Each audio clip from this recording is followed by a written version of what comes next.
নমস্কার বন্ধুরা, আমি সুতৃষ্ণা। আজকের এই ভেটকি মাছের রেসিপিটি অবশ্যই একবার বানাবেন আর ভালো লাগলে লাইক সাবস্ক্রাইব করতে ভুলবেন না। মাছগুলোকে ভালো করে নুন হলুদ মেখে রেখে দিয়েছি।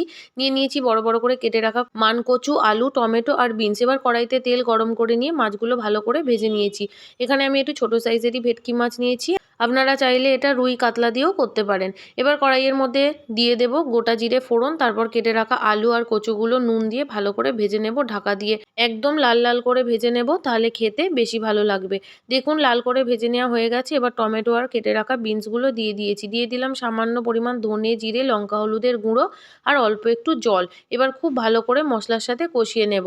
তারপর পরিমাণ মতো জল দিয়ে আমি একটু পাতলা ঝোল বানাবো। আপনারা যে যেরকম ঝোল রাখতে পছন্দ করবেন সেই অনুযায়ী জল দেবেন। তারপর ঢাকনা দিয়ে সমস্ত কিছু ভালো করে সেদ্ধ করে নেওয়া হয়ে গেলে মাছগুলো দিয়ে আবারও বেশ খানিকক্ষণ ফুটিয়ে নিয়ে নামানোর আগে ধনেপাতা ছড়িয়ে দিলে তৈরি কচু ভেটকির ঝোল। ভালো লাগলে লাইক শেয়ার করে দেবেন।